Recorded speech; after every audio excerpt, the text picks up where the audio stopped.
안녕하세요. 오늘은 우리가 매년 받는 건강검진에 대해 조금 다른 이야기를 해보려 합니다. 정상이라는 결과가 나왔다고 정말 안심해도 될까요? 혹은 비싼 검사를 더 받으면 더 안전할까요? 이런 궁금증들을 가지고 계시는 분들이 많을 것입니다.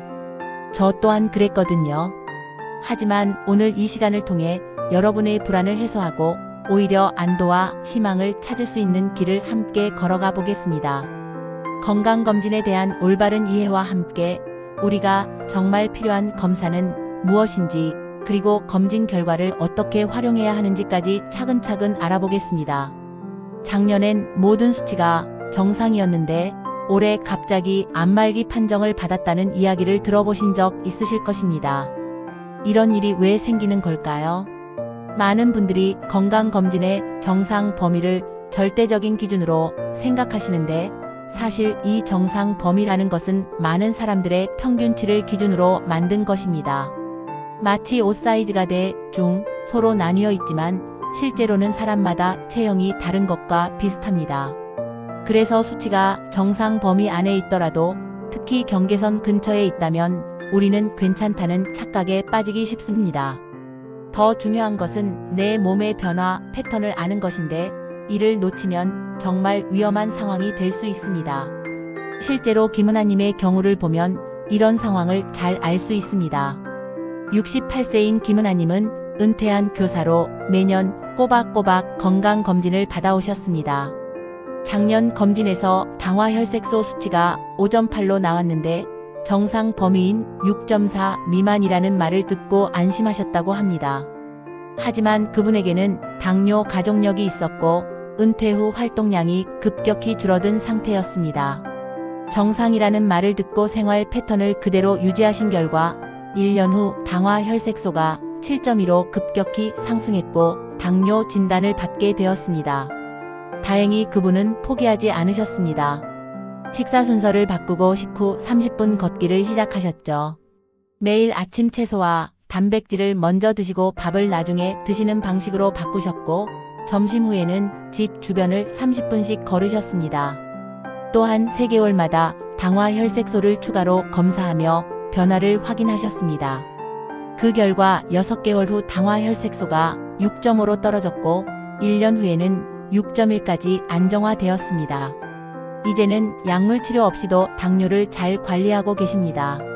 무엇보다 그분이 말씀하시길 작은 변화들을 놓치지 않고 미리 대응했기 때문에 가능했다고 하시더군요. 이처럼 중요한 것은 미병 단계, 즉 아직 질병은 아니지만 경계선에 있을 때 개입하는 것입니다. 정상과 비정상 사이의 회색지대에서 우리가 할 수 있는 일들이 정말 많거든요. 그렇다면 우리는 어떻게 해야 할까요? 먼저 내 검진 결과표에서 경계치에 있는 항목 3개를 찾아 표시해 보세요. 혈압, 혈당, 콜레스테롤 중에서 정상 범위 상한선 근처에 있는 것들 말입니다. 그리고 각각에 대한 생활습관 개선 목표를 구체적으로 적어두세요. 또한 같은 검사를 2회에서 3회 반복해서 받아보시기 바랍니다. 그러면 내 몸만의 기준선을 만들 수 있고 조금이라도 변화가 생겼을 때 더 정확한 관리가 가능해집니다. 이것이 바로 진짜 건강검진의 의미라고 할 수 있겠습니다. 비싼 검사를 받으면 더 안전하겠지 하는 생각 혹시 해보신 적 있으신가요? 저도 그런 유혹을 받은 적이 있습니다. 하지만 때로는 많이 하는 것이 좋은 것은 아닙니다. 척추 CT나 MRI, 전신 PET 증상도 없는데 받는 심장 초음파 같은 검사들은 실제로는 도움이 적고 비용과 방사선 피폭만 늘리는 경우가 많습니다. 마치 감기에 항생제를 쓰는 것처럼 필요 없는 치료가 오히려 해가 될 수 있는 것과 비슷합니다. 특히 우리나라는 의료 접근성이 좋다 보니 과잉 검사에 노출되기 쉬운 환경입니다. 건강에 대한 불안감이 클수록 더 많은 검사를 받고 싶어지는 것도 이해할 만합니다. 이런 상황을 잘 보여주는 사례가 있습니다. 66세 주부인 윤미자님은 허리가 뻐근하다는 이유로 MRI 촬영을 하셨습니다. 비용은 40만 원이 넘게 들었는데 결과는 나이에 따른 자연스러운 퇴행성 변화라는 진단이었습니다. 그분은 결과를 듣고 나서 더 불안해지셨다고 합니다. 디스크가 좁아졌다는 말, 관절이 거칠어졌다는 말들이 머릿속을 맴돌았고 평소에 느끼지 못했던 허리 통증까지 더 신경 쓰이게 되었다고 하시더군요. 결국 비싼 검사비만 들고 생활은 더 불편해진 셈이었습니다. 그런데 비슷한 시기에 70세인 전직 공무원 문대호님은 다른 선택을 하셨습니다. 주변에서 PET를 받으라고 권했지만 담당 의사와 충분히 상담한 후 위내시경, 대장 내시경, 복부 초음파로 검진 전략을 바꾸셨습니다. 그분은 PET의 경우 방사선, 피 폭량이 상당하고 자신의 나이와 건강 상태를 고려했을 때 실제 치료 방향을 바꿀 만한 정보를 얻을 가능성이 낮다는 의사의 설명을 듣고 납득하셨다고 합니다. 대신 한국인에게 흔한 위암, 대장암에 대한 검사에 집중하기로 하셨죠. 결과적으로 그분은 위내시경에서 작은 용종 하나를 발견해 제거하셨고 다른 검사들도 모두 정상이었습니다. 불필요한 방사선, 피폭은 피하면서도 필요한 정보는 모두 얻을 수 있었던 것입니다. 무엇보다 비용도 PET의 3분의 1 수준이었다고 하시더군요. 이런 경험을 통해 알 수 있는 것은 검사를 받기 전에 반드시 내 증상과 위험도 그리고 그 결과가 실제 치료 결정을 바꿀 수 있는지를 따져봐야 한다는 것입니다. 그렇다면 어떻게 현명한 선택을 할 수 있을까요? 검사 예약을 하기 전에 이 검사가 내 치료 방향을 바꿀 수 있는 검사인가라는 질문을 스스로에게 던져보세요. 만약 결과가 어떻게 나와도 치료나 생활 방식이 달라지지 않는다면 그 검사는 필요 없을 가능성이 높습니다. 또한 연말 검진이 몰리는 시기를 피하고 전문의가 직접 시술하고 판독하는지 확인해 보세요.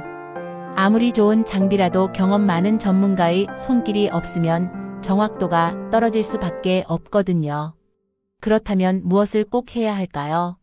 이런 고민을 많이 하고 계실 것 같습니다. 수많은 검사 항목 중에서 정말 필요한 것만 골라내는 것은 쉽지 않은 일이죠. 한국인의 특성을 고려했을 때 위암과 대장암 위험이 높기 때문에 내시경 검사는 필수라고 할 수 있습니다.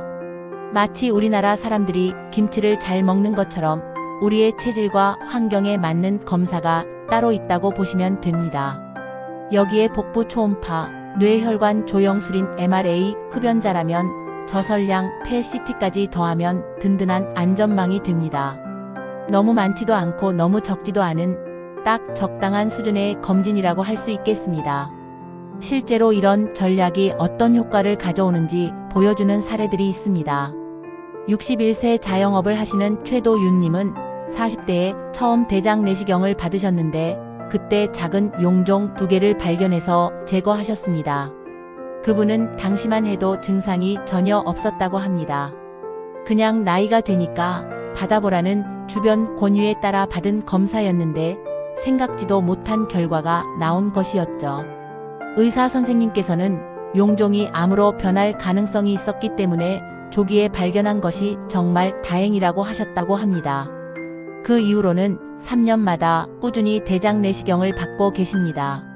지난 20년 동안 몇 번 더 작은 용종들이 발견되었지만 모두 조기에 제거해서 큰 문제 없이 관리하고 계시죠. 무엇보다 그분이 강조하시는 것은 검사를 통한 안심감이라고 하시더군요.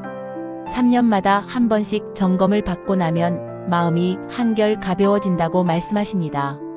또 다른 경우로 74세 은퇴한 교장 선생님이신 정란희님의 이야기도 있습니다. 그분은 특별한 증상은 없었지만 가족 중에 뇌졸중 병력이 있어서 뇌혈관 검사를 받아보기로 하셨습니다. 일생에 한 번이라도 뇌 MRA를 받아보는 것이 좋겠다는 의사의 권유에 따라 검사를 받으셨는데 뜻밖에도 작은 뇌동맥류 하나가 발견되었습니다. 크기가 작아서 당장 수술이 필요한 것은 아니었지만 정기적으로 추적 관찰이 필요한 상황이었습니다. 처음에는 많이 놀라셨다고 합니다. 멀쩡하게 지내던 중에 갑자기 뇌에 혹이 있다는 말을 듣게 되니까 말이죠. 하지만 의사의 자세한 설명을 듣고 나서는 오히려 안심이 되셨다고 하시더군요. 모르고 지내다가 나중에 터져서 큰 문제가 될 뻔했는데 미리 발견해서 관리할 수 있게 되었다는 생각이 드셨다고 합니다. 지금은 6개월마다 한 번씩 MRI로 크기 변화를 확인하고 계시고 혈압 관리도 더욱 철저히 하고 계십니다. 그분 말씀으로는 정기 추적만으로도 충분히 안심할 수 있고 무엇보다 가족들이 걱정하지 않아도 되니까 좋다고 하시더군요. 이런 사례들을 보면 주기적인 위내시경과 대장내시경 그리고 연 1회 복부 초음파는 한국인에게 딱 맞는 맞춤 전략이라고 할 수 있습니다. 우리의 생활 환경과 유전적 특성을 고려한 현실적인 접근법이죠. 그렇다면 실천은 어떻게 해야 할까요? 올해 달력을 펼쳐놓고 검진 일정을 먼저 적어 넣어 보세요. 다른 일정들은 검진 일정을 피해서 잡는 것이 좋습니다. 건강이 우선이니까요. 특히 대장내시경의 경우 준비가 중요합니다. 검사 전 3일 동안 저잔사식을 드시고 전날 장정결 약물을 복용해야 하는데 이런 체크리스트를 미리 준비해 두시면 훨씬 편리합니다. 준비를 잘할수록 검사 결과도 더 정확해지거든요. 건강검진만으로는 충분하지 않습니다. 아무리 좋은 검사를 받아도 평소 생활습관이 엉망이라면 소용없겠죠. 식사와 생활습관이야말로 우리 몸의 기초 체질을 바꾸는 가장 중요한 열쇠입니다. 많은 분들이 나이가 들면서 건강이 나빠지는 것을 당연하게 생각하시는데 사실 올바른 식사와 생활습관으로도 충분히 개선될 수 있는 부분이 많습니다. 특히 우리가 주목해야 할 것은 인슐린 저항성과 장내 미생물의 균형입니다. 인슐린 저항성이라는 말이 어려우실 수도 있는데 쉽게 말하면 우리 몸이 혈당을 처리하는 능력이 떨어지는 상태를 말합니다. 마치 자동차 엔진이 기름을 제대로 태우지 못해서 연비가 나빠지는 것과 비슷하다고 보시면 됩니다.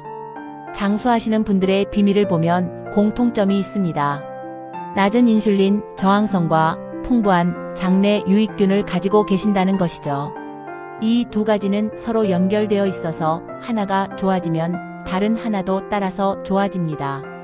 실제로 이런 원리를 적용해서 건강을 되찾으신 분들의 이야기를 들려드리겠습니다. 70세인 이석호님은 은퇴 후에 택배 부업을 하고 계시는데 건강검진에서 공복혈당이 계속 올라가는 것을 보고 걱정이 많으셨습니다. 그분은 평소 아침을 거르고 점심에 한 번에 많이 드시는 습관이 있으셨는데 이것이 혈당에 좋지 않다는 것을 알게 되셨습니다. 그래서 아침마다 간단한 샐러드와 들기름을 곁들인 식사를 시작하기로 하셨죠. 처음에는 아침에 일어나서 채소를 씻고 준비하는 것이 번거로웠다고 합니다. 하지만 전날 밤에 미리 채소를 씻어서 보관해두고 아침에는 들기름과 간단한 양념만 넣어서 드시는 방식으로 바꾸셨습니다. 여기에 삶은 달걀이나 두부를 추가해서 단백질도 보충하셨고요. 이런 루틴을 8주 동안 이어가셨는데 놀라운 변화가 생겼습니다. 공복혈당이 110에서 95로 떨어졌고 무엇보다 오전 내내 활력이 넘쳤다고 하시더군요. 예전에는 점심 전까지 기운이 없어서 힘들었는데 이제는 오히려 오전이 가장 컨디션이 좋다고 말씀하십니다. 또 다른 사례로는 67세 봉사활동가이신 장미선님의 이야기가 있습니다. 그분은 봉사활동을 열심히 하시면서도 체력 저하를 많이 느끼고 계셨는데 특히 근력이 많이 떨어진 것 같다고 걱정하셨습니다. 그분의 식단을 살펴보니 탄수화물 비중이 너무 높고 단백질이 부족한 상태였습니다. 하루 3끼 모두 밥이 주식이었고 반찬도 대부분 채소 위주였거든요. 나이가 들수록 단백질이 더 중요한데 오히려 부족하게 드시고 계셨던 것입니다. 그래서 밥 없는 비빔 채소볼이라는 새로운 메뉴를 제안해드렸습니다. 여러가지 채소에 두부나 삶은 달걀, 견과류를 넣고 들기름으로 무친 요리였는데 밥 대신 이것을 한 끼 식사로 드시는 것이었습니다. 또한 두유나 우유도 하루 한 컵씩 꾸준히 마시도록 권해드렸죠. 처음에는 밥이 없으니까 허전하다고 하셨는데 2주 정도 지나니까 오히려 속이 편하다고 느끼기 시작하셨습니다. 그리고 한 달 후에는 계단을 오를 때 숨이 덜 차고 봉사활동을 하면서도 피로감이 줄어든 것을 느끼셨다고 합니다. 6개월 후 건강검진에서는 근육량이 유지된 것으로 나왔고 혈액 검사에서도 단백질 수치가 정상화되었습니다. 무엇보다 그분이 가장 기뻐하신 것은 봉사활동을 더 적극적으로 할 수 있게 되었다는 점이었습니다. 이런 변화들의 핵심은 전체 식물 위주의 식사와 흰 음식 5종을 줄이는 것입니다. 흰 쌀, 흰 밀가루, 설탕, 소금, 가공 조미료 같은 것들을 줄이고 대신 채소, 통곡물, 들기름 같은 자연스러운 식품을 늘리는 것이죠. 그렇다면 여러분도 시작해 볼 수 있는 방법을 알려드리겠습니다. 먼저 아침에 들기름 1포와 간단한 샐러드를 7일간 시도해 보세요. 변화가 있는지 매일 기록해 보시고요. 생각보다 간단하면서도 효과는 분명할 것입니다. 그리고 일주일간 흰 음식 제로 주간을 실험해 보세요. 흰쌀 대신 현미나 잡곡, 흰 밀가루 대신 통밀이나 귀리, 설탕 대신 천연 감미료를 찾아보시는 것입니다. 대체 식품들을 하나씩 찾아가는 재미도 쏠쏠할 것입니다. 간은 괜찮다더라 하면서도 자꾸 피곤하고 수치가 조금씩 올라간다면 지방간을 의심해 볼 필요가 있습니다. 지방간이라는 말을 들으면 술을 많이 마신 사람만 걸리는 병으로 생각하기 쉬운데 실제로는 술을 전혀 마시지 않는 분들에게도 흔하게 나타납니다. 우리나라 성인 3명 중 1명이 지방간을 앓고 있을 정도로 흔한 질환이 되었습니다. 마치 감기처럼 흔해진 것이죠. 하지만 이것을 그냥 두면 간염, 간경변, 심지어 간암까지 진행할 수 있고 심혈관 질환이나 당뇨병 위험도 크게 높아집니다. 많은 분들이 지방간 진단을 받고도 증상이 없다고 해서 대수롭지 않게 여기시는데 이것이 바로 함정입니다. 간은 침묵의 장기라고 불릴 정도로 상당히 많이 손상된 후에야 증상이 나타나거든요. 실제로 지방간을 성공적으로 개선하신 분들의 이야기를 들어보시면 희망을 가질 수 있을 것입니다. 65세인 전직 기사 한도연님은 건강검진에서 중등도 지방간 진단을 받으셨습니다. 간 수치도 정상보다 2배 이상 높았고 중성지방도 300을 넘어서 있었습니다. 그분은 운전기사 일을 하시면서 불규칙한 식사와 운동 부족이 습관이 되어 있었습니다. 새벽에 나가서 밤늦게 들어오는 생활이다 보니 제대로 된 식사를 할 시간도 없었고 주로 편의점 음식이나 패스트푸드로 끼니를 때우셨다고 합니다. 은퇴를 계기로 생활 패턴을 완전히 바꾸기로 결심하셨습니다. 먼저 하루 3끼를 규칙적으로 드시기 시작했고 매 끼마다 채소 반찬을 3가지 이상 포함시키셨습니다. 특히 저녁 식사량을 절반으로 줄이고 대신 단백질 비중을 늘리셨죠. 운동은 매일 아침 6시에 집 앞 공원을 1시간씩 걷는 것으로 시작하셨습니다. 처음에는 30분도 힘들었지만 점차 시간을 늘려서 1시간까지 걸을 수 있게 되셨고 주 3회는 빠른 걷기로 강도를 높이셨습니다. 가장 힘들었던 것은 야식 끊기였다고 합니다. 오랫동안 야식을 드시는 습관이 있으셨는데 이를 대신해서 저녁 9시 이후에는 따뜻한 차나 물만 마시기로 하셨습니다. 처음에는 허전했지만 2주 정도 지나니까 오히려 속이 편하다는 것을 느끼셨다고 하더군요. 12주 동안 이런 생활을 지속하신 결과 체중이 6kg 줄었고 허리둘레도 5cm 줄어들었습니다. 더 놀라운 것은 혈액 검사 결과였는데 중성지방이 180으로 떨어졌고 간 수치도 정상 범위로 돌아왔습니다. 초음파 검사에서도 지방간이 많이 개선된 것으로 나왔습니다. 또 다른 성공 사례는 71세 손주 돌봄을 하고 계시는 백은주님입니다. 그분은 대사증후군 진단을 받으셨는데 복부 비만, 고혈압, 당뇨 전 단계가 모두 해당되는 상황이었습니다. 손주를 돌보느라 바쁜 와중에도 건강 관리를 소홀히 할 수 없다는 생각에 생활 개선을 시작하셨습니다. 그분의 특별한 점은 손주와 함께 할 수 있는 방법을 찾으신 것입니다. 매일 저녁 손주와 함께 집 근처를 40분씩 산책하셨고 주 2회는 동네 체육관에서 간단한 근력 운동을 하셨습니다. 처음에는 운동기구 사용이 어색했지만 트레이너의 도움을 받아서 본인에게 맞는 강도를 찾아가셨죠. 식단에서는 손주 식사를 준비하면서 본인 것도 함께 개선하셨습니다. 튀긴 음식과 가공육을 줄이고 대신 찜이나 구이 요리를 늘리셨고 간식도 과자 대신 견과류나 과일로 바꾸셨습니다. 손주도 함께 건강해지는 효과가 있어서 일석이조였다고 하시더군요. 6개월 후 결과는 정말 놀라웠습니다.